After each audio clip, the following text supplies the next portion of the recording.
Assalamualaikum warahmatullahi wabarakatuh.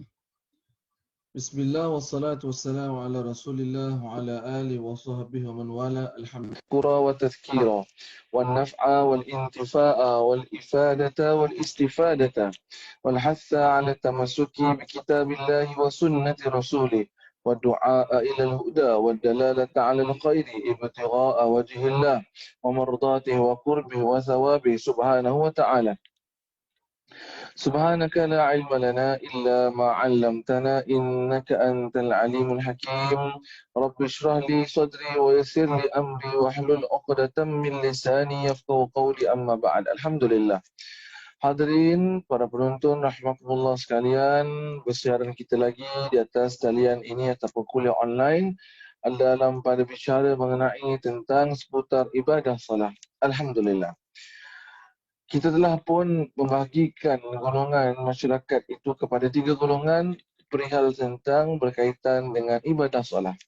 Pertama ialah golongan yang mendirikan solat dan apa yang terkait hubung dengan mereka golongan yang mendirikan solat. Alhamdulillah. Dah telah pun kita kupas bersama dan telah pun kita menguraikannya. Dan golongan kedua adalah golongan yang tidak mendirikan solat, yang mana sedang kita bicarakan akan perihal tersebut. Dan golongan ketiga, golongan yang ada kalanya solat dan ada kalanya tidak. Maka hadirin kasih Allah Ta'ala bersambungan daripada kita bicara mengenai tentang golongan yang kedua, yakni golongan yang tidak mendirikan solat. Di antara punca ataupun sebab mereka mengapa tidak mendirikan solat, yang pertama utama dah kita kupaskan dan kita sepintas lalu sahaja kita untuk kita ingat kembali adalah kerana ketersalah-sangkaan mereka dan salah mereka dalam memahami erti ibadah solat dan apa yang dimaksudkan dengan ibadah solat. Kedua adalah kerana bersebab tidak mempunyai pengertian terhadap ibadah solat yang sebetulnya dan yang sebenar-benarnya. Dan yang ketiga disebab kerana kemalasan yang melanda. Dan rata-rata inilah punca ataupun sebab yang biasa yang berlaku dalam masyarakat kita. Dan pun kita panjang huraikan dia dengan panjang lebar, alhamdulillah. Pada kali ini kita ingin kongsikan sebab yang keempat yang menjadikan seseorang itu atau golongan itu tidak mendirikan solat adalah kerana menyangka dan memahami dan mengetahui dan berkeyakinan pasti bahawa solat itu adalah merupakan sebagai ataupun untuk golongan orang-orang tua sahaja. Solat bagi orang-orang yang ada lanjut usia sahaja. Solat adalah bagi orang yang dah pencet daripada kerja. Solat bagi mereka-mereka yang sudah tidak ada keperluan dunianya, hanya bermikir untuk pergi kepada hari akhirat kerana faktor usia juga. Solat adalah kerana ataupun juga untuk bagi mereka yang dah dikatakan rumah kata pergi, kubur kata mari. Nah, jadi sudah pastilah hadirin kasih Allah Subhanahu Wa Taala pemahaman dan keyakinan sebegini rupa terpelicung daripada dan tersasar jauh daripada maksud sebenar solat itu untuk siapa sebenarnya.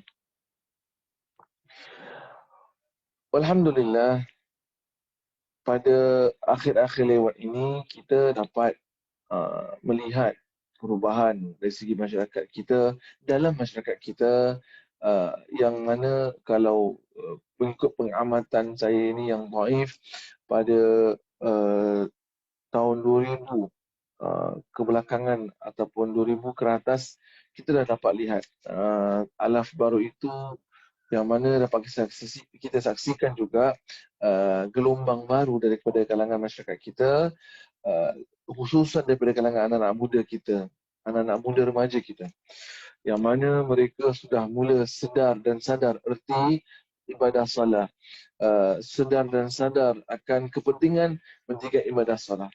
Maka dapat kita lihat pada tahun 2000 ke atas, ramai anak-anak muda yang mula membanjiri yang mula masuk, yang mula memenuhi ruangan masjid-masjid kita. Alhamdulillah tabarakallah, yang mana kita tak dapat lihat pada mungkin ya pada awal-awal tahun 70-an, 80-an, 90-an, jarang kita dapat lihat anak-anak muda masuk ke masjid. Jarang kita dapat bertemu jumpa anak-anak muda berada di masjid. Yang kalau pergi pun, yang kalau ada pun ialah golongan orang-orang tua dan warga senja kita atau warga emas kita. Kerana mungkinlah kiranya Allah mohon kemaafannya kalau kesilapan ataupun tersilap saya dalam mengatakan perkara ini. Sudah ada pada dalam minda benak fikiran masyarakat terdahulu mungkin, ya, bahawasanya inilah saya katakan tadi, golongan tadi pada usia senja lah baru nak ke masjid, pada usia tua lah memang sesuai untuk ke masjid, dan selagi mana kau belum tua, selagi mana kau belum usia senja, engkau belum layak untuk ke masjid, engkau belum perlu untuk ke masjid. Nah, baik. Maka itu hadirin kasih Allah SWT, kita dapat lihat ni pada tahun-tahun demikian itu, mereka-mereka yang sudah golongan orang-orang sudah tua ataupun juga warga senja kita yang ramai membanjiri masjid-masjid kita. Malah bukan itu sahaja, seperti ibadah umrah, ibadah haji juga dilakukan oleh orang-orang yang lebih tua, senior ataupun dah sampai usia senjanya. Ketimbang banding pada masa sekarang ini, kita dapat lihat ramai di kalangan masyarakat kita, di kalangan orang muda yang alhamdulillah telah awal-awal menaikkan ibadah haji, telah awal-awal menaikkan ibadah umrah. Alhamdulillah. Nah, maka itulah hadirin kasih Allah Ta'ala. Tetapi tidak dinafikan juga masih ada segelintir daripada kalangan masyarakat kita yang masih juga berfikiran di takuk yang lama. Yakni merasakan bahawa ibadah solat itu wajib dilakukan hanya kepada atau layak dibuat hanya didirikan pada orang yang dah lanjut usia. Hadirin kasih Allah Ta'ala, kita ingin ataupun di sini ingin kita lihat daripada satu aspek. Di mana pepatah Arab ada pernah mengatakan man syabba ala syai'in syabba alaih. Bermaksud barang siapa menempuh masa mudanya dalam suatu keadaan, yakni terbiasa dia dalam keadaan waktu muda dia dengan satu keadaan, dengan satu dengan satu kita katakan perkara atau perbuatan yang dibuatnya pada usia mudanya, maka dia pasti menempuh masa tuanya dalam keadaan yang sama juga. Nah, mana kata dalam bahasa Melayu kita ada pepatah mengatakan alah bisa tegal biasa. Nah, mungkinlah ini pepatah ini dibuat ataupun dimasukkan kepada perkara yang baik. Yang ini suatu perkara jikalau dah terbiasa kita buat, taklah kita canggung untuk melakukannya lagi, taklah kita merasa kekok untuk nak membuatnya lagi. Tetapi juga boleh kita boleh kita guna pakai akan peribahasa ini ataupun kata pepatah ini pada diri bagi mereka yang kalau pada usia mudanya perbuatannya baik, ya, dia buat pelaku kiranya yang baik-baik. Umpama contoh seperti solat.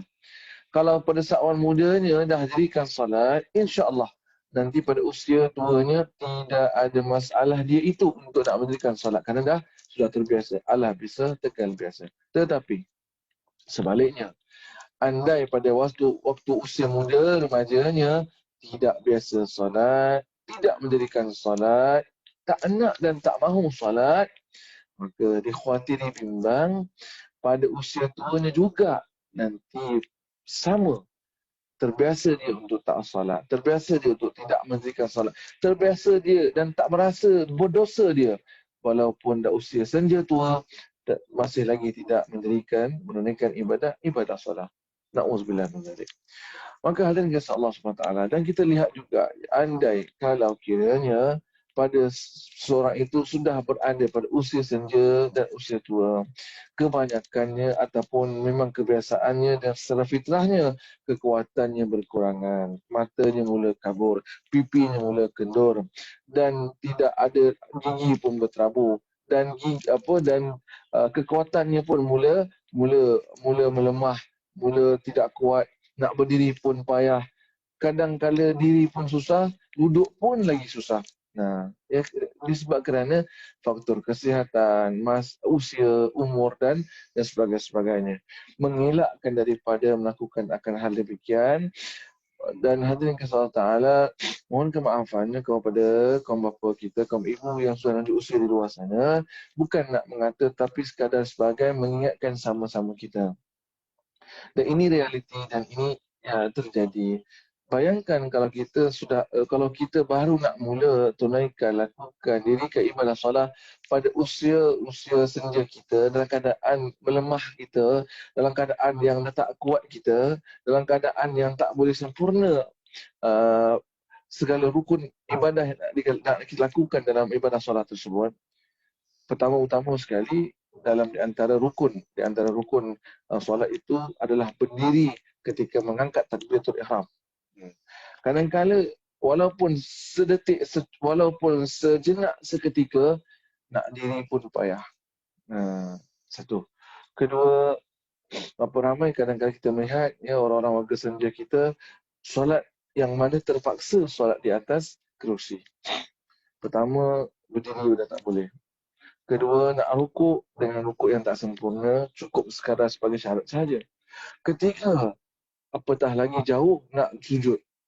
Tak sampai kepala kepada lantai dalam memperhambakan diri kepada Allah Ta'ala. Hanya cukup syarat sahaja. Jauh daripada kepala nak masuk, nak duduk nak letakkan ke atas lantai sebagai tanda penghambaan kepada Allah Ta'ala. Jadi semua duduk antara duduk sujudnya, tahiyat awalnya, tahiyat akhirnya, semua keadaan yang tak sempurna. Mungkin ada yang mengatakan, Ustaz, janganlah cakap macam ni. Memang bukan kita sengaja tak nak, memang tak boleh. Hadirin kasih Allah SWT. Kalau kita pada saat awal muda lagi dah kita solat. Soal muda lagi kita dah pun tunaikan ibadah solat dengan sesempurnanya. Yang mana kata dah terbiasa mendirikan ibadah solat. Dan kalaulah kita dah sampai pada umur usia kita, pada usia senja kita, dan kita tak dapat lagi nak tunaikan ibadah solat dengan sempurnanya ataupun dengan cukup syarat sahaja, maka kita mohon kepada Allah Ta'ala keampunan dan kita harapkanlah sejak awal muda kita lagi, sejak awal muda remaja kita dah dirikan solat, seawal balik telah pun sampai usia pada kita dah kita dirikan solat, kita harapkanlah ibadah solat kita yang awal-awal dululah, ya Allah terima semuanya, insya-Allah. Yang mana pada akhir-akhir yang tak dapat kita nak tunaikan solat kita dengan sempurna, kita mohon kiranya dengan belas ihsan Allah Ta'ala yang maha baik, dapatlah sudi menerimanya. Alhamdulillah. Tapi bayangkan, kalau pada seawal usia senja, sudah sampai pada usia tua, baru nak dirikan solat. Makna kata, dalam arti kata lain, ibadah solatnya tu dulu kosong. Kosong, belum ada pahala. Kerana tak pernah buat waktu usia mudanya. Tapi baru nak di score poinnya, baru nak kumpulkan poinnya, baru nak nak dikumpulkan markah, yang ni pahalanya ibadah solat. Pertama sekali baru nak dirikan solat. Kedua, dosa pula ditanggung kerana belum melakukan solat pada usia muda yang memang sudah diwajibkan Allah Ta'ala kepada umatnya, kepada hamba-hambanya untuk dirikan solat. Bayangkan mana yang nak qada solatnya, mana yang nak solat pada waktu fardunya, dalam keadaan usia yang begitunya, dalam keadaan faktor kesihatan yang tak berapa nak sempurna. Hadirin kasih Allah Ta'ala, bukankah orang demikian itu yang kita katakan sudah terlambat dan terlewat? Namun begitulah, belum lagi terlambat untuk nak seseorang itu melakukan ibadah. Tapi kalau boleh dapat kira lah, kita lakukan ibadah itu dengan penuh kesempurnaan, dengan penuh ketenangan, dengan penuh kita katakan keselesaan. Bukan, bayangkan hadirin kasih Allah Ta'ala, bukan merasakan bila mana nak dirikan salat dalam keadaan penuh kesakitan. Berdiri pun sakit, tak boleh diri lama, kena duduk. Duduk kemudian nak rukuk pun payah sangat dan lambat untuk nak rukuk. Allahu Akbar. Kenapa? Sebab apa? Pinggang dah sakit. Ya, dah tua, pinggang dah sakit. Kena slow-slow, pelan-pelan. Itu pun tak boleh lepas sangat, cukup sekadar gitu saja. Kalau ke bawah lagi, patah pula tulang. Hadirin kasih Allah Ta'ala, sedangkan perkara ini, hal ini boleh dielakkan kita. hal ini boleh kita kita jauhkan ataupun tidak perlu untuk menyesal, sedangkan kita diberi Allah peluang seawal-awal kehidupan kita. Ya, maka hadirin kasih Allah Subhanahu Wa Taala sekalian, mari sama-sama kita saling ingatkan diri kita, dan kita didik ajar asuh anak-anak kita agar memiliki sifat bertanggungjawab seawal usia balik mereka dalam untuk menjalankan atau mendirikan ibadah solat kita. Dan hadirin kasih Allah Subhanahu Wa Taala, dan juga ini juga banyak terjadi dari kalangan masyarakat kita, di mana kalau pada anak-anak cucu tu ya, yang kalau pada usia 2-3 tahun mereka, bila mereka mula berjinak-jinak untuk nak ikut kita dalam ibadah solat kita, dan kita dapat lihat dia, atuknya solat, cucu kat sebelah, ayahnya solat, anaknya kat sebelah, ikut sama-sama. Alhamdulillah, bagus. Dan kebanyakan daripada kalangan ibu ayah, atuk nenek itu mula bersemangat.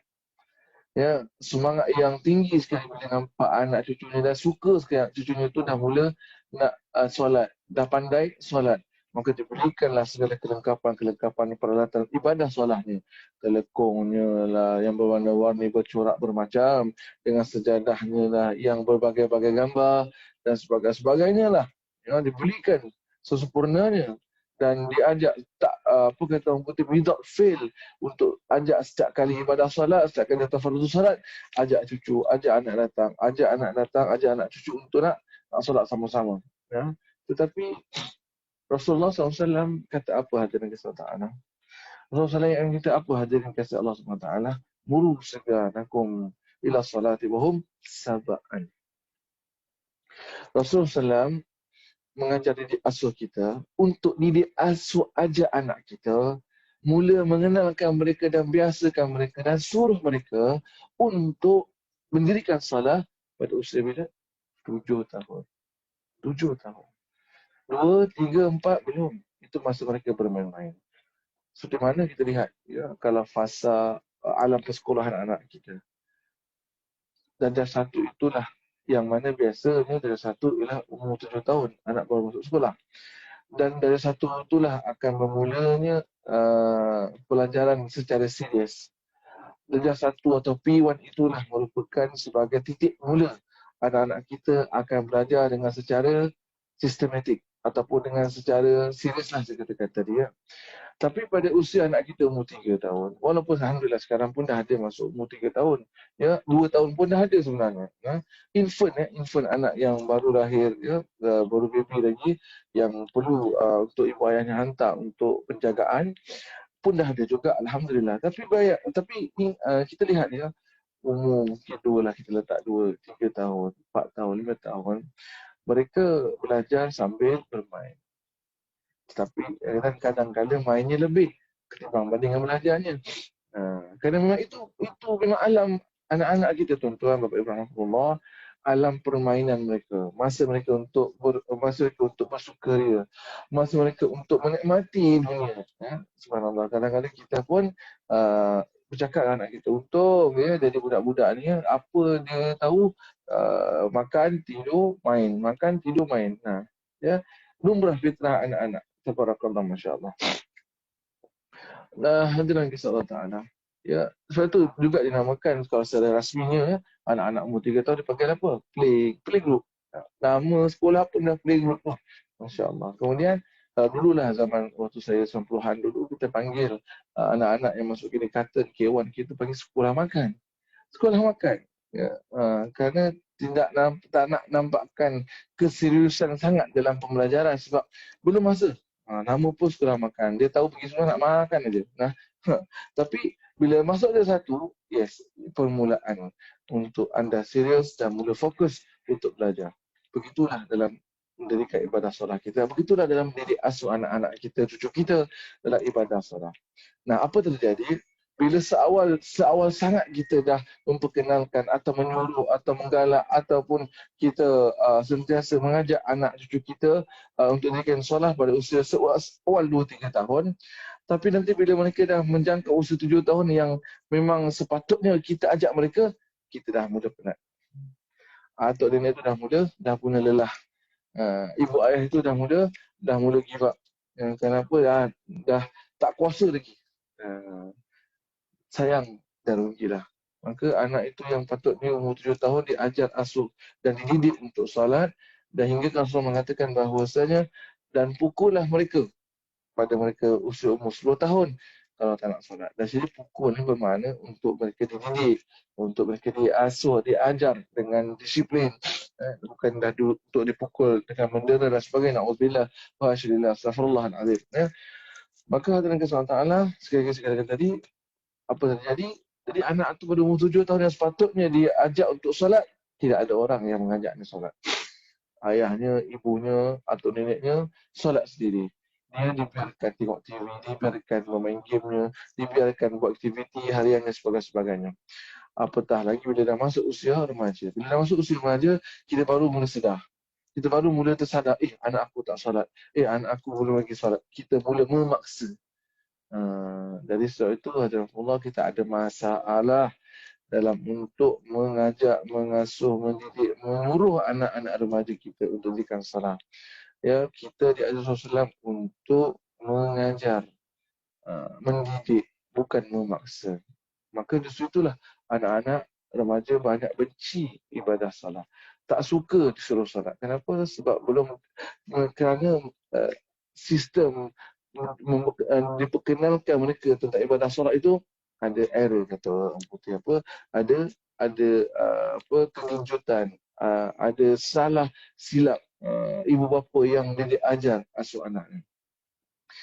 Dan nantinya hadirin kasih Allah Taala, bila mereka sadar, itulah tadi yang saya kata tadi, sadar, tersedar dan mula berasa tanggungjawab untuk nak solat pada usia dah lanjut usia. Pada masa yang dah kepada kita akan waktu usia senja kita. Hadirin kasih Allah Taala, pengalaman lalu mendewasakan kita, dan kita tidak mahu anak-anak kita seperti kita, yang mana mungkin pada usia muda kita tak solat, tak nak solat, ya, dan tak rasa kepentingan solat. Alhamdulillah lah, ya, kita dah masa-masa usia senja, usia tua ni dah ada mula kesedaran. Alhamdulillah. Tapi kita tak nak itu sama seperti anak kita. Dah usia tua baru nak solat dan sebagainya. Kita nak mereka cinta solat seawal muda mereka lagi. Kita nak mereka faham kenapa kena solat pada seawal muda remaja mereka lagi. Inilah yang diajar, diasuh Rasulullah kepada anak-anak cucunya, kepada para sahabat-sahabatnya, dan kepada anak-anak sahabat-sahabatnya, radhiyallahu ta'ala anhum ajma'in. Maka mereka menjadi generasi yang berjaya kerana tidak pernah meninggalkan ibadah salat mereka. Hadirin kasih Allah Subhanahu wa taala. Ambillah kita iktibar akan hal perkara ini, dan mudah-mudahan Allah Subhanahu wa taala melontarkan rasa cinta dan kasih anak-anak kita dalam untuk menjalankan ibadah salat, dan mereka diberikan kefahaman dengan pemahaman yang betul lagi benar kenapa mereka kena salat, apa sebab mereka kena salat, apa hikmah dan apa faedah mereka mendirikan salat. Rabbi ja'al muqimas salati wa min dzurriyyati rabbana wa taqabbal du'a. Ya Allah, jadikanlah diri kami dan adik keluarga kami dan zuriat kami pada kalangan orang yang mendirikan salat. Dan ya Allah, ya Allah, kabulkanlah hajat doa kami. Allah, amin, amin, amin ya rabbal alamin. Begitulah hadirin kasih Allah Subhanahu wa taala. Yang keempat, golongan yang tidak mendirikan salat kerana mereka merasakan dan berasangka bahawa salat itu hanya untuk orang tua saja yang dah pencen dan dah mendapatkan CPF dan sebagainya.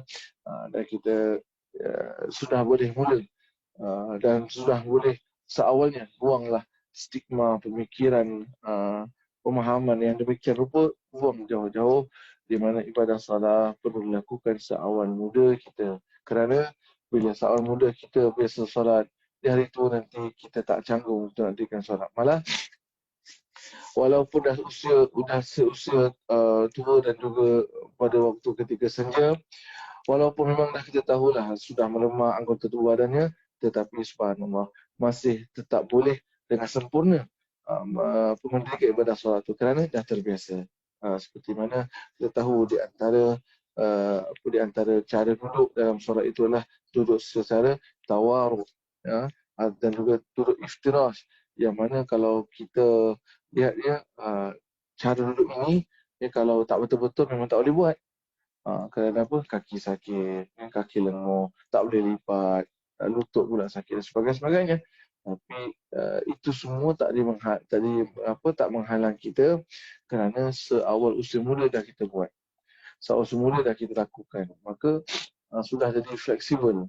Dengan secara spontan semula jadinya, bila nak duduk antara tahiyat awal ataupun antara dua sujud, duduklah kita dengan cara duduk istirahat yang sempurna. Dan bila mana kita nak duduk tahiyat akhir, duduklah kita duduk tawaruk dengan secara sempurna. Subhanallah, tabarakallah. Semoga Allah Ta'ala mengurniakan kita kefahaman dalam untuk kita memahami erti ibadah solat, dan senantiasa kita mendirikan solat, dan hingga akhirlah sampai hidup usia riwayat hidup kita, insyaAllah. Aku qouli hadza, astaghfirullah al-azim, dan insyaAllah kita akan sambung pada masa sesi yang akan datang dan izin Allah Ta'ala. Wassalamualaikum warahmatullahi wabarakatuh.